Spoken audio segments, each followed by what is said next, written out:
Ako po ito. Ganyan lang kasi. Umuwi ng amo ko ng alas 9 ng umaga. Tapos, may hawak siyang manok. Tinawag niya ako papunta sa taas ng bahay nila para ikulog yung binili niya. Hawak niya. Pagbaba namin, pumasok ako sa kusina, magtatrabaho ako.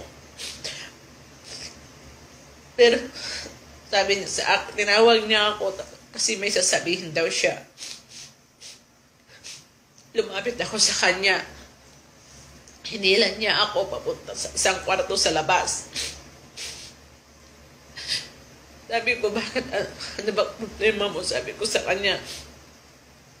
Sabi niya, may sasabihin lang ako sa'yo. Ganun sabi niya sa akin. Tapos, pagdating namin sa kwarto, tinulak niya ako doon sa may upuan. Pero sabi ko, mamaya sir, kasi may pupuntahan pa ako, ihilang ako. Sabi ko, inirison ko yun para makalabas ako. Pumunta ako doon sa isang kwarto, sa CR, doon sa may pintuan siya. Nakaharap. Sabi ko, ihilang ako. Nakatayo ako doon ng tagal. Tapos pumunta siya doon, tinulak niya yung pintuan. Tapos, inilan niya ako. Sabi ko sa kanya, wait lang. Sabi ko, tapos, tumakbo na ako dito sa labas kasi nakabukas na yung pintuan ng kwarto. Pumasok ako dito sa kusina. Inilak ko lahat ng mga pintuan. Ito po ako ngayon nakaupo na nanginginig sa takot. Hindi ko po alam kung anong gagawin ko ngayon dahil matagal na po na akong tinatakot. Hindi ko na po talaga alam kung anong gagawin ko.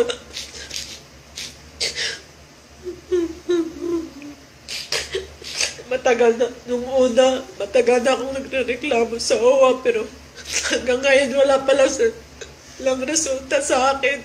Kaya tinis ko ang lahat. Pero ngayon talagang hindi ko na kaya ito mangyayari sa akin.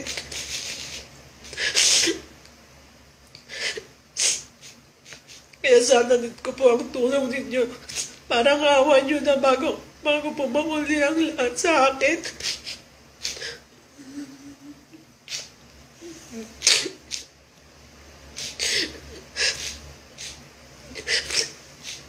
Ang address po namin.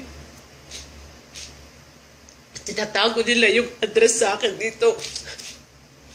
Pero isesend ko pa rin yung picture. Picture ko yung address nila dito. Dahil hindi ko alam anong gagawin ko. Sana matulungan niyo po ako.